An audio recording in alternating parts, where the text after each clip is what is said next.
What is up, y'all? I'm Andy Storey with Wild Lumens, and today we're going to talk about blue light and how to block it.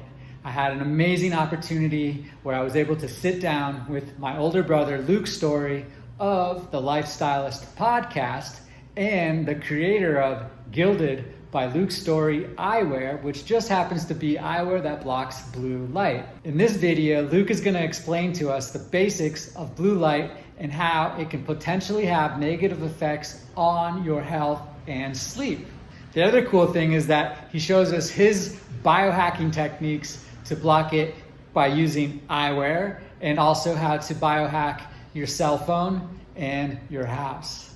Now, there's a lot of information packed in this video, but I believe it's going to be very beneficial and helpful. So without further ado, let's dive on in.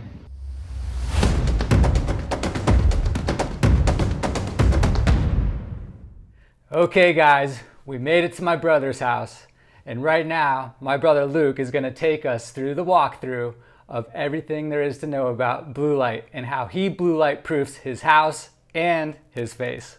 Got to blue light proof the face. So the fundamental thing to understand that I always like to frame for people is the reason why you would want to be concerned with the color temperature of the light in your environment. The easiest way to explain that is to observe nature and observe the fact that human beings have been here for hundreds of thousands, if not a couple million years, in whatever form we've been here. And that whole time, up until the advent of the incandescent light bulb, which allowed us to light the interior of our living spaces at night, we've always only been able to see starlight, moonlight, and specifically firelight at night. We used torches to light inside our caves, and then we learned how to build structures. We used fire torches to light them, etc. throughout history. So our biology is yoked to the light cycles of the sun. And what we did to ourselves when we invented the light bulb, God bless indoor lighting, I love it, I love having electricity, is that we completely altered our biology. And all living organisms on the planet are regulated by the color cycle, not only the color temperature of the light at which we're exposed to, but also the time at which we see that light. So what we have now is the ability to light our world at night, which is great, but it comes with a price. And the price is what's called a circadian mismatch or disruption of your circadian biology, which is the clock in your body that takes cues from the intensity of light, the time at which you're exposed to light, and the color of that light. So in order to get back into alignment with nature and how we've evolved and how we're designed, you have to make, well, you don't have to do anything, but if you truly want to be healthy and avoid dementia, depression, anxiety, obesity, heart disease, and all of the diseases and pathologies that are related to, at their core, circadian mismatch, then you can fairly easily turn your life and home into an environment that mimics the timing and the color temperature of the light outside. So right now it's dusk here in Los Angeles, California. The sun will be going down in about an hour. I'm aware of that. And so naturally, over time, I've just adapted so that I know when it's time to turn lights on in my house, that I'm going to then, not in this house, which I'll explain because I've changed the color of all the lighting, but I'm going to, anywhere else in the world, just put on blue blocking glasses when the sun goes down, and I'm going to wear these the entire time, in most cases, if I'm well behaved that day, until I go to bed, right before I go to sleep. The way the color temperature of the light works, in addition to just the timing of the light, is light like the one that's lighting us right now, studio lighting, is a very narrow spectrum of blue light. So narrow, in fact, that it's what we call non-native blue light, meaning it's an alien temperature of light that has never and will never exist naturally on the planet. When it's a fully lit day, say midday, and we see the sky as blue and the sun is kind of white-orange, we think that the sky is blue and that that's blue light, but in fact that spectrum of light is a full spectrum blue light that contains all of the colors of the rainbow. So from the time the sun rises until the time the sun sets, all the colors of the rainbow are present in one way or another to a lesser or greater degree. So at sunrise, what we're really seeing is red light. At sunset, we're seeing red light. In the middle of the day, that's as blue. It's called solar noon. That's as blue as the sun gets. But within that blue is still all the full spectrum colors of the rainbow. And again, biologically, that's how we've evolved to respond to that light. And the signals on our skin, where we have photoreceptors, and our eyes take cues that then regulate our biology to release different hormones, neurotransmitters, etc., that inform our gut biome of where we are on the planet at what time. And so when we're dealing with that type of light there, that's in that very narrow spectrum of blue that doesn't exist anywhere on Earth except from LED lights and fluorescent lights primarily, we're sending a very confusing message to our brain via our eye and our skin, because that time of day does not exist in our universe. So it's very damaging to your eyes, it's very damaging to your brain, and more specifically, it's damaging to the sleep hormone called melatonin, which many people are familiar with, of course, because you know that you take melatonin to fall asleep. Well, you don't need to take melatonin if you allow your body to become accustomed to producing it, which is what it does the minute you do this. This tells your brain the sun just went down and it's now dark, because the only light you're seeing is the light of fire, again, how we've evolved. So over a couple million years, when our brain perceives this temperature of light, and hopefully not very bright version of it, because the intensity of light also has an impact on your melatonin, but when we limit the color spectrum of light to this color amber, that sends an immediate signal to your pineal gland to start producing melatonin. Well, it's actually, melatonin's a derivative of serotonin. Serotonin starts getting produced by that temperature of light, and then it breaks down into different metabolites or derivatives of serotonin, one of which being melatonin. As an interesting factoid, one of the derivatives or metabolites of melatonin happens to be dimethyltryptamine, or DMT, which is why some forms of breath work can make you feel really high. So that just gives you an indication of how the temperature of light and the intensity of light and the time at which you're exposed to that light affects your mood.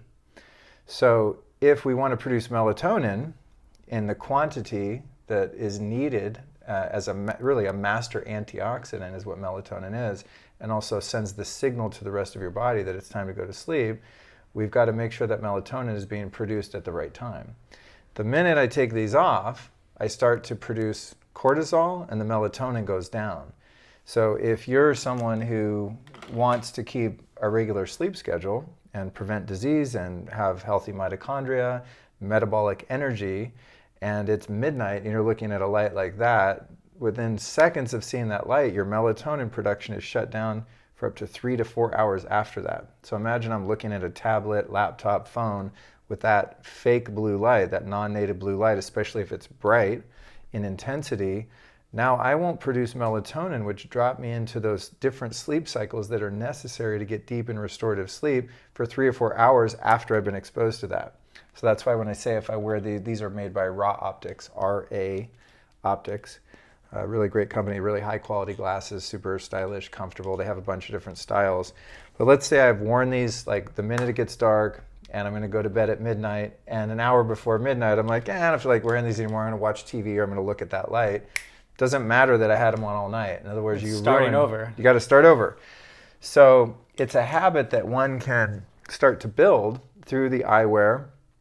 When traveling, I still use the eyewear, but you can also adapt your home to have the right color spectrum of light quite easily just by changing all the light bulbs and making a couple interventions that we can go through. Okay. But that's the basis of it, is just like common sense. To your average person, that probably sounds crazy. Like, I'm not wearing these glasses and doing some of the other interventions we're going to go through because it seems like a lot of work, or it seems extreme. But if you think about what's really extreme, it's exposing your eyes and your brain to a color spectrum of light that does not exist in the known universe at times at which that light would never exist during the night, right, once it goes dark. So to me, from my perspective, like what might seem extreme or crazy to someone else is actually completely normal. What's crazy is having a light like that one in your environment after dark and even during the daytime. So that's kind of the groundwork. Now, we can start out during the day, and during the day, if you're in natural daylight, again, you're getting that full spectrum, all colors of the rainbow, to a lesser or greater degree, depending on the time of day and where we are in orientation to the sun. But it's always going to be a full spectrum light when it's natural light. Natural light has to be away from glass or any interference. It's like when you go look at an office building to rent or a home to buy or an apartment to rent, the realtor will say, oh, there's tons of natural light. And I always think, no, there's not. Unless there's a hole in the roof, there's no natural light. Because when glass passes through light, it blocks out one of the spectrums of ultraviolet light. I forget if it's UVA or UVB, but essentially what happens when you're... Doesn't that give people skin cancer too? Yeah. I heard somebody talking about that. Yeah, well, it interferes with your production of vitamin D. Okay. It interferes with your production of melatonin and all of the neurotransmitters and hormones that prevent you from getting cancer. So the idea that you get cancer from being exposed to the sun is really fake news. What gives you cancer in terms of the sun is blocking half the spectrum of UV light, and sunscreen does the same thing. So during the day, there's a different strategy to get healthy light exposure. That is, you want your naked eyes without contacts, prescription glasses, sunglasses, or windows as often as you can without obviously staring directly in the sun, which would be harmful to your vision. So natural light in its truest sense is really important, but we have to know that if we're indoors behind windows or we're sitting in front of a computer that emits light like that or staring at our phone, that now we're back to that non-native fake alien blue light that's so damaging to all of these biological systems. So that's where the clear blue blocking glasses come in when one's working on a computer or even just living behind glass. The light doesn't look blue, but because it's filtering out half of the UV that the sun naturally produces, your eye perceives that to be as a completely alien blue light. So ideally, in a perfect world, you would spend your entire day outdoors with no interference of natural light touching your skin or your eyes. If you have to go indoors, you want to block the fake blue light with some clear glasses like these that have a very light tint that blocks the very damaging narrow spectrum of fake blue light, but still allows you to see true colors. So you could do retouching or photo editing or live your normal life without everything being orange. Yeah, I would probably have to sell a bunch of these to all my friends in the art director space. Yeah, and there's another intervention for the computer that we can talk about, but the Okay. easiest thing to do to block out daytime fake blue light is just throw these guys on. It changes very little of the color. I mean, maybe for retouching or something that's very intensive on a computer where you need true color, these would interfere, but you could put them on or off intermittently while you're color correcting and doing work that requires, very accurate read on what the color is. The next stage of glasses for evening, and these would be like earlier in the night, would be the yellow ones that block the melatonin destructive spectrum of blue light, but still allow for green light. Green light and blue light both drop your melatonin production, just blue light drops it to a greater degree. If you're wearing these, it doesn't really make anything darker and it doesn't change the color that much. Whereas if you're wearing the amber lenses, I mean, it turns your whole world like red. And so it looks a little strange. I don't know that you'd want to spend like your whole night like that. So if you wanted to get really geeky about it and follow protocol, again, you'd wear the clear ones during the day when you're indoors behind fake light that's caused by glass or devices. Okay. After dusk for a couple hours, you would wear the yellow. And then when you're getting closer to sleep, like the last couple hours of night, you'd want this spectrum of color. I mean, that's if you're going to follow it to a T and really do the best you can. Now, what I've done, because I don't like to have glasses on my face, if possible, is I've just changed all the light bulbs in my whole house. So in just about every lamp and every light socket, I've installed what are called incandescent bulbs. These just happen to be shaped like this. They could be normal round bulbs. An incandescent bulb is also known as a filament bulb. There's a filament inside that really works like fire and creates the same color spectrum of light as fire.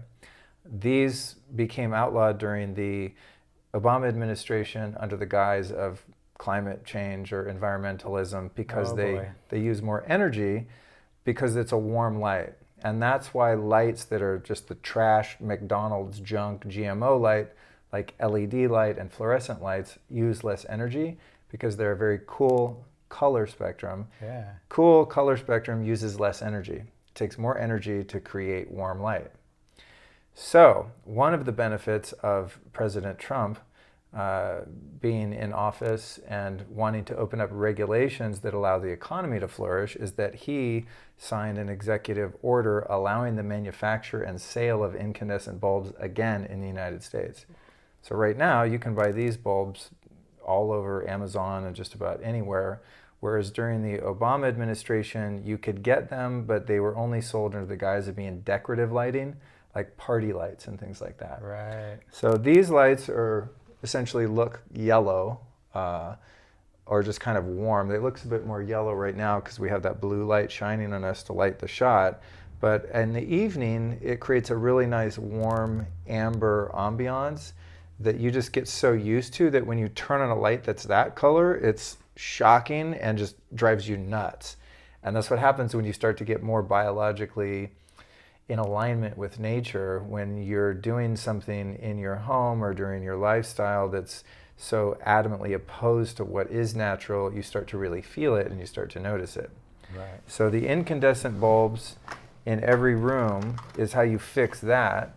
And then, real quick question. Yeah. Now you have a bunch of these in your house. Yeah. Did the electric bill go up? You know, to be honest, I don't pay that much attention to it. And I'm also someone who just naturally doesn't like to waste anything. So Right. anytime I leave a room, I turn the lights off. I'm not that guy who, lights up the whole house and then goes to the movies or something. Like anytime I leave a room, the lights are going off. So I haven't noticed a significant difference. It also depends on the wattage. I mean, the bulbs I'm using are also not only low blue light or no blue light, but they're also low wattage. So each one of these is 40 watts versus a 150 watt really bright light bulb, because I don't want it bright either, because it's the intensity of light also that can interfere with your sleep. So if you wanted to be like hardcore biohacker, you would get incandescent bulbs in red and your whole house would look like a, like red light district of Amsterdam. That's the truest way to really hack melatonin and sleep quality and thus quality of life, because the whole point here is to have the natural cycles of sleep, which include REM sleep and deep sleep, and you go through multiple cycles per night. And that can't happen if you don't have melatonin, and that definitely can't happen if you're producing too much cortisol from seeing blue light. So number one thing would be all red light, but that's like pretty weird to have in your house all the time, so I opt for these.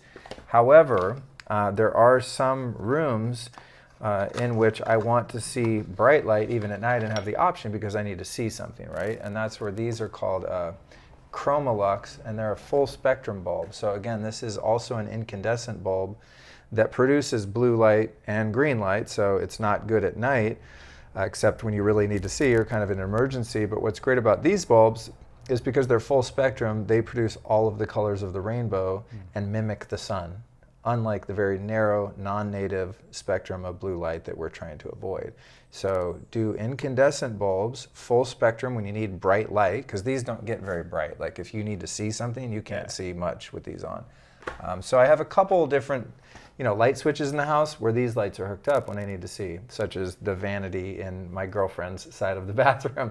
She's not having the amber light bulbs to do whatever she needs to do. Like it needs to be brighter, And even in my office, sometimes I'm doing work at night and I have these full spectrum bright lights on because I need the room well lit.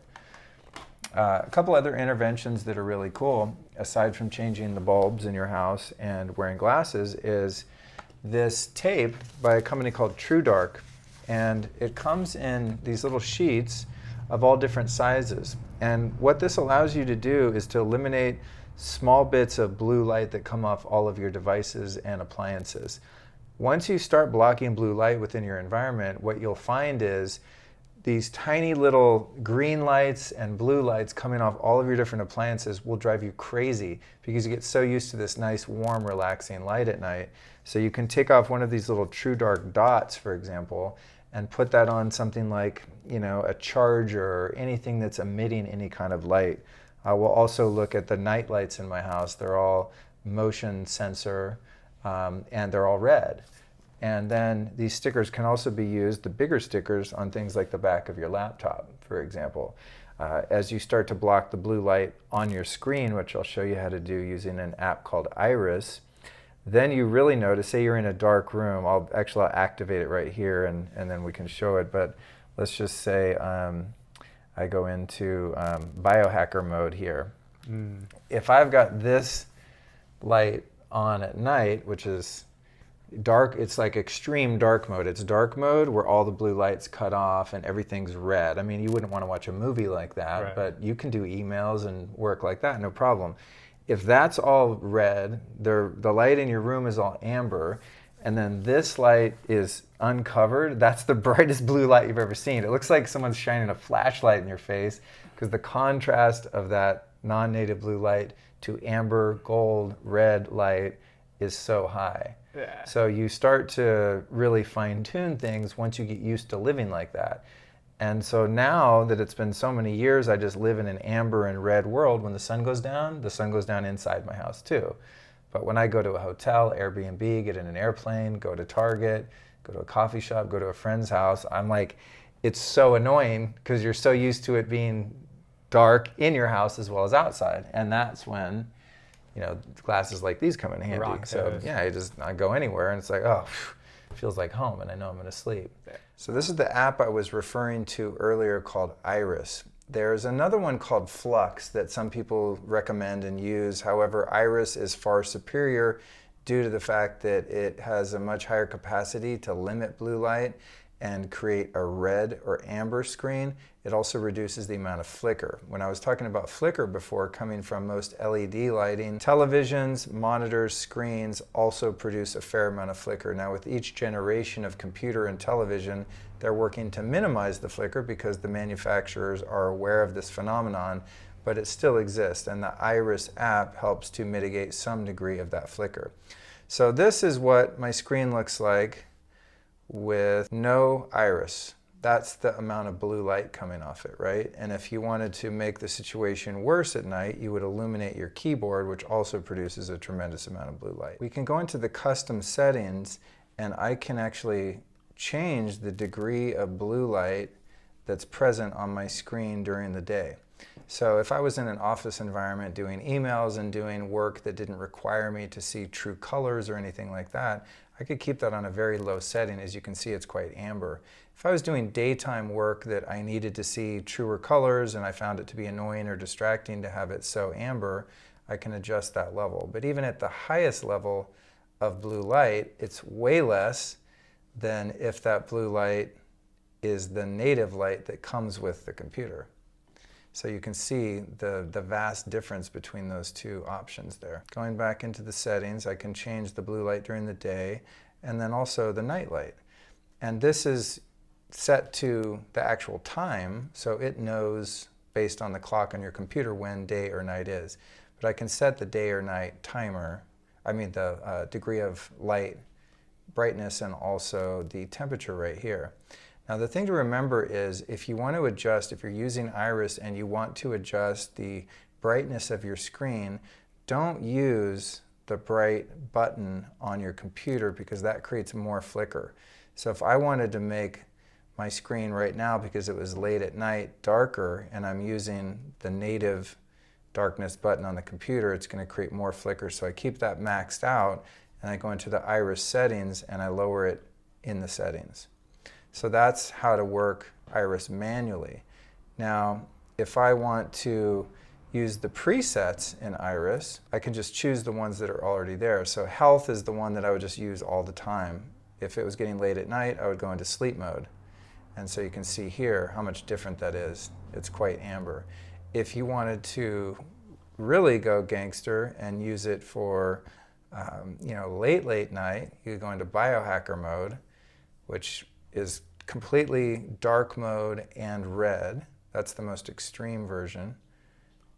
And then there's a movie version, which doesn't look much different, but it does limit that very sharp, narrow spectrum of light, but you could still see that you could enjoy TV or a movie. And then overlay, I'm not sure what that means. I've never used that one. And now my computer is going, you're done. If you wanted to just read something at night, you can go black and white. Still has a bit of blue, but there's no colors. So if there's a low light environment, it's easier to read in black and white than with all sort of distracting colors. There's a programming mode, which is literally for programmers. So there's all kinds of different ways that you can use iris. I just, again, keep it on the health setting all the time, and it's far superior to Flux. I mean, I'm grateful that they exist, and God bless them, but they just don't have the features as iris. And last I checked, iris was about $10 for the software, and once you install it, it's just there, and then there might be a small monthly fee of $1 or $2 or something like that. That seems to change a lot. But this is a really great way to just not have to wear those glasses at night. If you've got all amber light inside the house, you do your work on your computer using the amber setting, and you're good to go. So that's how you do it on a computer. Now we'll go ahead and go into how to create this same sort of setting on an iPhone. This is how your iPhone would look normally without changing any of the settings. So the first thing you want to do is press and hold night shift, and I have night shift on all day long. Actually, I have my night shift set 24 hours. True tone on, which makes it a little more yellow, and then I always have my phone on dark mode because non-dark mode is really bad for your eyes. Another thing that's really good to do is don't keep your phone on full brightness. So right now it's 8 o'clock at night. Anything I want to see, I can see just fine without having the phone on not only full blue, but full brightness. So there's full brightness on Instagram. It doesn't want to load because I have my phone on airplane all the time because of EMS. It never ends. But that looks fine. I can see Instagram just fine. Let's say I take that down 75%, still fine, can read comments, everything's cool. But the difference between that and that is pretty dramatic.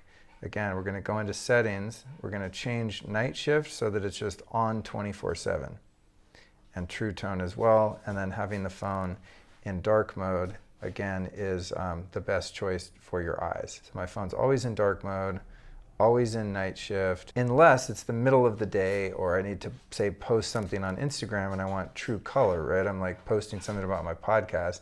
I don't want the whole thing to turn out too blue or orange, so I'm going to disable night shift while I do that post so I can color correct whatever it is that I'm trying to post. Once I'm done, then I reactivate night shift. So that's step one. Step two is you want to be able to red enable and kill the blue light on your iPhone with a triple click. So I have a side button here. I'm going to click it 3 times, and my accessibility shortcuts are going to give me the option to activate the color filters, which turns the phone red on no matter what I'm looking at. Which again, unless I'm editing photos or doing something where I need to see true colors, it doesn't really matter. I could have my phone on red all the time. It's a little harder to see, so during the day, do 3 clicks and I keep it on like that. But once the sun goes down, I look outside, I go, oh, got dark, time for the phone to get dark, and we're done. If not right when it gets dark, definitely while lying in bed or getting ready to go to sleep. Okay, so I'm going to take a stab at going into the settings on the iPhone and see if I can remember how I did this. Again, it's been a while. I've showed some different people over the years since you had the ability to do that, but I often forget, so we'll give it a shot. So as I recall, we're going to go into accessibility. Then we're going to go into accessibility shortcut. We're going to select color filters. Actually, don't need magnifier. And we can have a shot at adjusting these settings and showing you how to do it. But so I've got the shortcut set, which is what that triple click button is. Then the, I think was display. Oh, here we go. Yeah, color filters. So I'm going to click on color filters, and I'm not going to select any of the inherent options. I'm going to go to color. I'm going to go to color intensity. I'm going to click color tint, and then I'm going to go to color intensity and color hue. I'm going to put the intensity all the way up, the hue all the way up. I'm going to go back, and if you want to be hardcore at night, you can reduce white point, which is one of my options. So I've already set the accessibility shortcut so that that's what this triple click button is. Some older iPhones, it'll be like a home screen, double click or triple click. So I'm going to go back into my accessibility shortcuts. I've got color filters on and off. If I want to turn the color filters on, click again, then I want to go into reduce white point. It's going to take it down to like black and red. And even within this setting, I can still adjust the level of brightness on the phone, almost till it's nothing, but still barely visible. What you'll find when you're playing with these settings is if you're in a completely dark bedroom at night and your phone is this dark, it still shines a really bright red light in your face. If you don't have any of this on and you're laying in bed, let me just turn all this off again. It's like hard to see it now that I said it all. Reduce white point really like takes down the brightness to another level. But let's say I have night shift off, all this. If your phone looks like this at night and all the lights are off in your room, it's literally like you have a flashlight shining directly in your eyes. And that is absolutely 100% going to stop the production of melatonin. And when that happens, you signal your brain to produce cortisol, which is the stress hormone that keeps you awake. Nature designed cortisol to keep you awake and alert. And you don't want to be on cortisol when you're trying to go to sleep. So that's how to hack your iPhone. So those are a couple of the other interventions in terms of devices. One more that's really useful in some cases is also this masking, which I got, I think, originally from TrueDark. I'm not sure if they sell this, but you'll find as you start to eliminate the blue light in your house that there are hidden little tubes of fluorescent lights under the kitchen cabinets and things like that that you didn't notice until you started to eliminate the blue light. So this is really useful, this film, for wrapping around bulbs that you can't really get rid of without changing the whole fixture. And so we'll look at one in my kitchen that I did that to. Okay. And even these lights, or rather these stickers I even used in the refrigerator. So what you'll find is you block all the blue light in your house, and then it's dark at night, it's really cozy, then you go to open the refrigerator and it's like, shh, it's like somebody's shining one of those big spotlights in your face. And so you're like, wow, great. Like I went through all this trouble to dial in my house, wear the freaking glasses, and then you open up your fridge, you get a late night snack, and you're like, cool, there goes my melatonin. Yeah.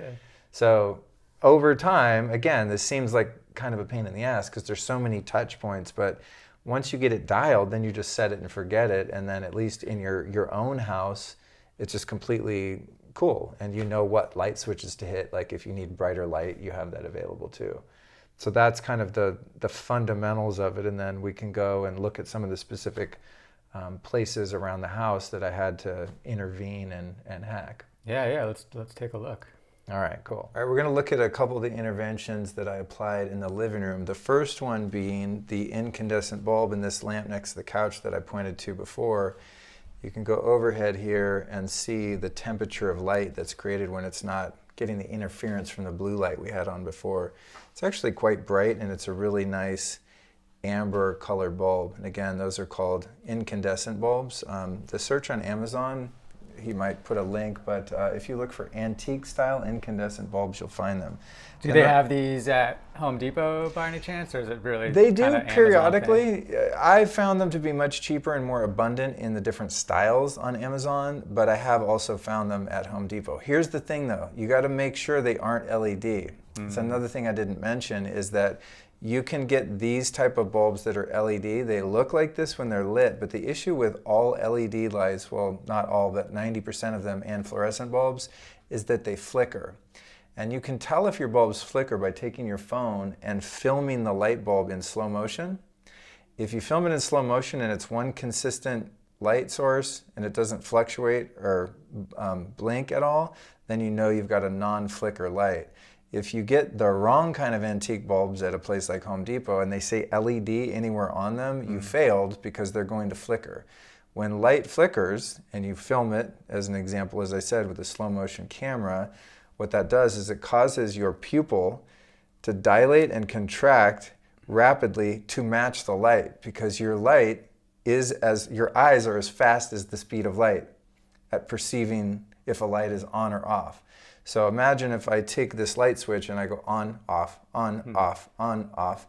Think of how fatiguing that would be to your eye. Well, that's happening like that fast. Right. You can't see it with the naked eye. It looks like one consistent illumination. But again, beyond your perception is where your eyes are able to take in that flicker. It's really fatiguing to your eyes and also to your brain. It's horrible. There's footage you can find online, maybe you could even link to this, where they film a pupil of an eye being exposed to light flicker, and it does just that. It goes, Oh, man. and people are working in an office for 10 hours a day under that flicker, or in a hospital. It's crazy. So that's something to be aware of. Don't get duped with the antique lights that are LED. Make sure they're incandescent.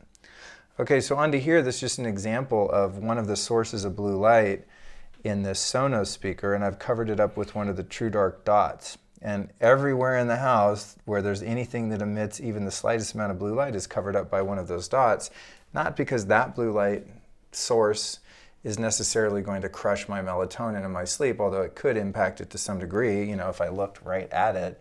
But it just becomes an annoyance in your house, especially when all the lights are off and you come downstairs for something. It's really light. It's actually quite bright, some of those lights, when all the other lights are off. So I just like go around the house, do all those. I do that often when I stay in hotels too.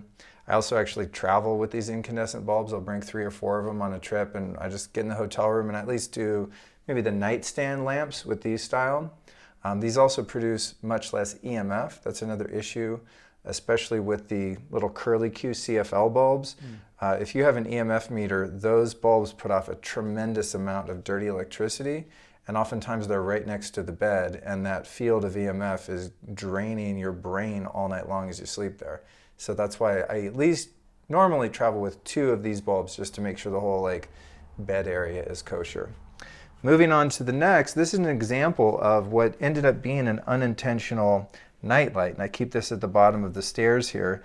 This particular device is called a Somavedic, which is an EMF mitigation tool that creates a harmonious field in your environment that your body finds much more attractive than the chaotic EMF frequencies created by Wi-Fi, cell towers, devices, etc. So this is a way to harmonize the environment and also ensure that the night light present at the bottom of the stairs, so you don't bust, is not blue.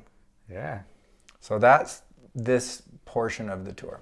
Cool. Here's another example of an area in which I tweaked the lighting. So I popped all the existing light bulbs out of this fixture and put in those incandescent bulbs.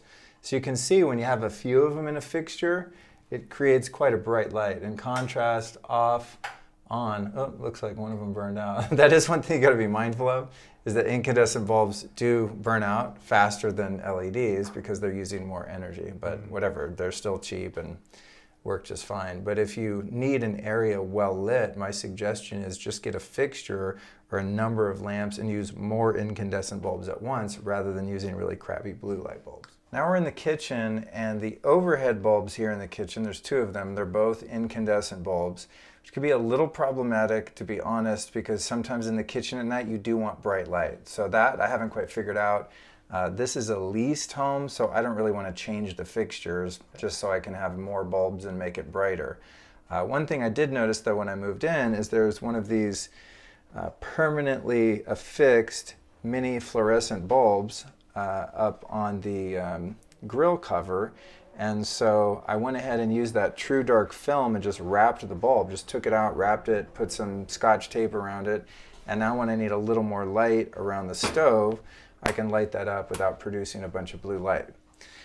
That said, after I did that and I screened my house for EMFs, I discovered that these lights produce, again, as I indicated earlier, a tremendous amount of EMF. So if we had an EMF meter right now testing for an electric field or a dirty electricity field, it goes out about this far. So if you're standing here with this light on, right, cooking at the stove, you're frying straight to your dome. Right to the dome. You're frying yourself. So I actually don't really use this light. However, there is, because it's an old-time antique stove, an incandescent bulb that just came with it. Oh. That's, not bright blue. I mean, it's not exactly amber, but it's fine and it's not that bright. So sometimes I leave that on at night. Score. Another great thing to do is to get all red night light. So I've got this night light here, which is activated by darkness. When that light goes off, this one goes on. So anytime you come into the kitchen or a bathroom or any room where you don't want to flip on the lights at night, it's really good to have a red night light there, and you can find those quite easily on Amazon. As I was saying, I used those little dots to actually kill the blue light in the fridge, so I'll show you what that looks like. There's a couple of sources of light, and it was actually quite a pain in the ass to do this. I had to pop out this little cover right here and then put the dots on the cover and put it back because those LED lights are really, really tiny. It was actually quite a difficult project. And what I've noticed is over time, those blue lights are so strong that they've essentially dyed the red stickers so that now more blue light shining through. When I first did it, it was like red in there. So word to the wise, if you're going to do those on those really bright LEDs, they will fade out the stickers. Wow. So you might want to put like 2 or 3 layers of stickers so that it stays red, but it's still passable. Yeah. Another thing that I found was that the indicators up here that give you the temperature, etc., are also really bright blue light right at eye level when you're getting into the fridge at night. So I just blocked out the whole thing.